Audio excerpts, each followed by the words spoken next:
Саламатсыздарбы, урматтуу туугандар. Мен дагы кубанычтамын. Сүйүнбек ажыга ыраазычылык билдирем. Ушул жерде кызмат кылып аткан балдарга ыраазычылык билдирем. Ушундай бир жакшы мероприятие өткөзүп, түлөө кылганга. Андан тышкары мен бүгүнкү күндө белгиленбей калды, айтып коюш керек. Я хотел поблагодарить и правительство Московской области за то, что вы нашли время, уделили и поддерживаете наших кыргызстанцев. Хотел бы поблагодарить и представителей Ассамблеи народов России, духовного управления, которые поддерживают кыргызстанцев. Эмне деп айткым келет, урматтуу туугандар. Эң маанилүү сөздөрдү ажеке айтып кетти, мен кайталабайын.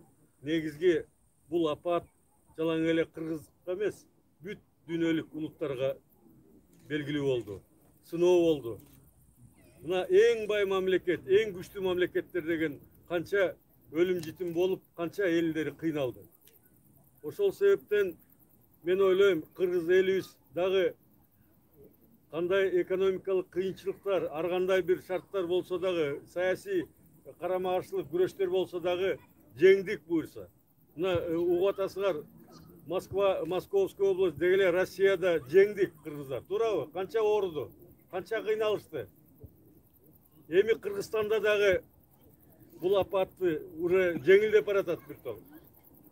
Болгондо дагы ошол жеңгенге эң чоң салым бул биздин элибиз, ыктыярчылар, мусулмандар, жалпы элибиз биригип, ынтымакка келип, чоң иштерди жасады.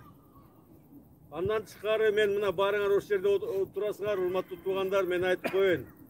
Элчилик бир күн дагы жабылбай ушул апатта силердин жардамыңар менен, силердин колдооңор менен чогуу жеңдик. Бир дагы күнү токтогон жокпуз. Бир дагы күнү кыйналган жокпуз. Албетте кемчиликтер бар. Аны баарыбыз билебиз. Анын баарын жойгонго аракет кылабыз. Бирок бири-бирибизди баягы сынабай, бири-бирибизге доомат койбой, бири-бирибизди колдоп, ынтымактуу болсок, ошондо биз кыргыз улут катарында, кыргыз мамлекет катарында астыга жылабыз. Же болсо дүйнөлүк процесстер бүгүнкү күндө эмне болуп атат? Кыргыз элибиз алакандай элбиз. 6 миллион дейбиз, 7 миллион дейбиз, бирок 30, 40, 50 миллион улуттар бар, өзүнүн мамлекети жок жүрүшөт, талаада тентип. Биз болсо кандай болбосун, бүгүнкү күндө мына президент Сооронбай Шарипович өзү аракеттерин аябай жасап атат.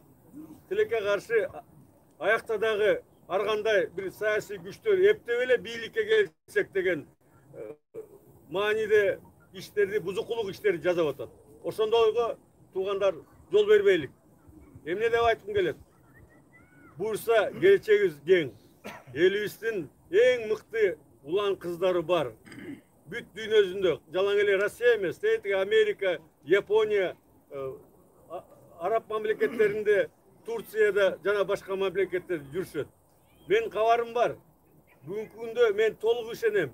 Эгерде кыргыз эли тартиптүү болсо, сабырдуу болсо, ынтымактуу болсо, биз өнүгүп өсүп, эл болобуз, мамлекет болот. Эч кимге моюнсунбай, көз каранды өзүбүз элибизди багып, өнүгүп өсүп кетсек болот. Ошон үчүн урматтуу туугандар, дагы бир жолу баарыңыздарга, Сүйүнбек ажы, сизге дагы чоң ыраазычылык билдирем. Аман болгула, бар болгула, кыргыз элибиз өнүгүп өсүп, жакшылык, ийгиликтин үстүндө жүрөлүк. Рахмат.